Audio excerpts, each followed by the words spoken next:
Hi అండి అందరికీ. అందరూ ఎలా ఉన్నారు? నేనైతే చాలా బాగున్నానండి. మీరు ఎలా ఉన్నారు? కింద కామెంట్లో అయితే కామెంట్ చేయండి. ఈరోజు వచ్చేసి అయితే సండే స్పెషల్ మటన్ కర్రీ అనమాట.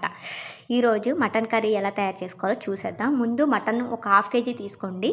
హాఫ్ కేజీ కూడా శుభ్రంగా కడిగి అందులో చిటికెడు పసుపు, టేస్ట్కి సరిపడా సాల్ట్, 2 టేబుల్ స్పూన్లు కారం వేసుకొని బాగా కలపాలి. ఇందులోనే మీరు పెరుగు ఉంటే పెరుగు ఉన్నవాళ్ళు పెరుగు వేసుకోండి. నా దగ్గర పెరుగు అయితే లేదు ప్రస్తుతానికి, అందువలన నేను పెరుగు అయితే స్కిప్ చేసేసాను. ఈ 3 వేసి బాగా కలుపుకోవాలండి. ఇలా అంటే బాగా కలిపేసి మనం ఒక హాఫ్ అన్ అవర్ పాటు మ్యాగ్నేట్ చేసుకోవాలి మటన్ అనేది. ఇది కూడా ఓన్లీ చికెన్ ప్రాసెసేనండి. నేను ఈసారి కుక్కర్లో చేస్తున్నాను. నేను ఎప్పుడు కుక్కర్లో అయితే చేయలేదు, ఫస్ట్ టైం కుక్కర్లో అయితే చేస్తున్నాను. ఒకసారి అయితే చూడండి. కుక్కర్లో టేస్ట్ అయితే చాలా బాగా వచ్చిందండి.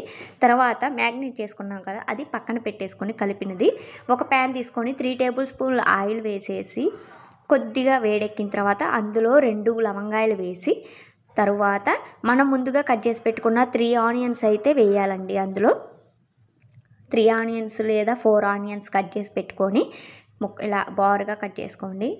కట్ చేసిన ముక్కలను అందులో వేసేసుకోండి. ఇవి బాగా ఉల్లిపాయలు అనేది బాగా మగ్గనివ్వాలండి. ఇలా మగ్గిన తర్వాత మనం చాలా ఉల్లిపాయలు అనేది కట్ చేసి వేసుకున్నాం కదండి. మగ్గిన తర్వాత మనం వీటిని ఒక గంటలో ఏం చెప్పాలి, ఇప్పుడు మనం తిప్పుతున్నాం కదా, దాంతో కొన్ని ఆనియన్స్ అనేది మిక్సీ జార్లో వేసుకోండి. అందులో ఒక పెద్ద టమాటా అనేది ఒకటి సరిపోతుందండి. ఎక్కువ కోసిన మనకి టేస్ట్ బాగోదు, పుల్లగా ఉంటుంది కూర అనేది. వేసి అవి మిక్సీ పట్టేసుకోండి. మిక్సీ పట్టి పక్కన పెట్టుకోండి. తర్వాత ఇందులో మనం కుక్కర్లో ఆనియన్స్ అనేది మగ్గిపోయాయి కదా, ఇందులో అల్లం వెల్లుల్లి పేస్ట్ 1 స్పూన్ వేసుకొని బాగా కలుపుకోండి. అది 2 నిమిషాల పాటు మగ్గనివ్వండి. పచ్చివాసన పోయేంత వరకు మగ్గిన తర్వాత మనం ముందుగా మ్యాగ్నేట్ చేసి పెట్టుకున్న మటన్ అనేది కుక్కర్లో వేసేసి బాగా కలుపుకోవాలండి. ఇలా అనమాట. బాగా కలిపిన తర్వాత ఒక 5 మినిట్స్ అనేది కుక్కర్కి విజిల్ లబ్బర్ లేకుండా చూపిస్తాను చూడండి.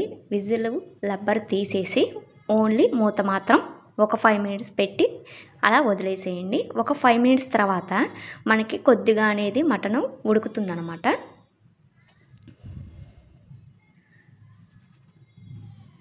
ఇలా మగ్గిపోతుంది చూడండి. ఇలా మగ్గిన తర్వాత ఒకసారి అయితే బాగా కలుపుకోవాలండి. ఇలా కలుపుకోండి.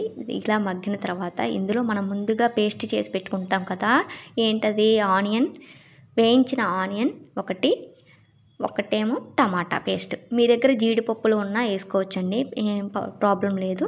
గ్రేవీ అనేది ఎక్కువ రావాలి అంటే మీరు జీడిపప్పు టేస్ట్ కూడా చాలా బాగుంటుందండి జీడిపప్పులు వేస్తే. నా దగ్గర లేదు కాబట్టి నేను వేయలేదు, ఉన్నవాళ్ళు వేసుకోవచ్చు, నో ప్రాబ్లం. అది వేయటం వల్ల ఏంటంటే గ్రేవీ వస్తుందన్నమాట. ఇలా వేసేసి బాగా కలుపుకోవాలండి. కలిపి మళ్ళీ మూతని ఒక 5 మినిట్స్ అనేది పెట్టి ఉంచండి. ఇలా తీసి చూస్తే మనకి ఇలా ఉడికిపోతూ ఉంది కదా. ఇప్పుడు ఏం చేయాలి అంటే మనం గరం మసాలా, ధనియా పౌడర్, మటన్ మసాలా వేసేసి ఇందులోనే 2 పచ్చిమిర్చి, కొద్దిగా కొత్తిమీర కూడా వేసి బాగా ఒకసారి అయితే కలుపుకోవాలండి.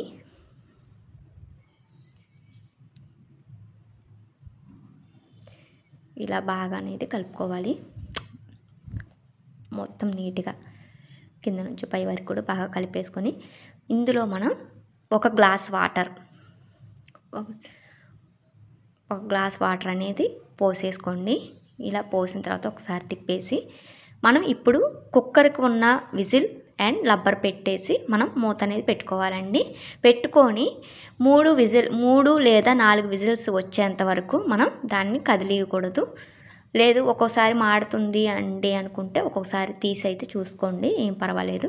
ఇలా మనకి 4 విజిల్స్ వచ్చిన తర్వాత మనకి పూర్తిగా మటను కొద్దిగా లేతదైతే ఇలా పూర్తిగా అయితే ఉడికిపోయిందండి.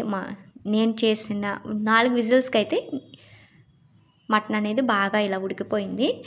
మాకు గ్రేవీ కూడా ఇలా ఎక్కువే తింటారు కాబట్టి గ్రేవీ కూడా ఉంచానండి. మీకు వద్దు అనుకుంటే ఇంకొక విజిల్ వచ్చేంత వరకు మూత పెట్టి ఉంచేయండి, ఏం పర్వాలేదు. అందులో కొత్తిమీర కొద్దిగా పైన గార్నిష్ చేసేసి మనం స్టవ్ ఆఫ్ చేసుకుంటే మనకి గుమ్మగుమ్మలాడే మటన్ కర్రీ తయారైపోయింది. నా వీడియో నచ్చినట్లయితే లైక్ చేయండి, షేర్ చేయండి, సబ్స్క్రైబ్ చేసుకోండి. Thank you for watching.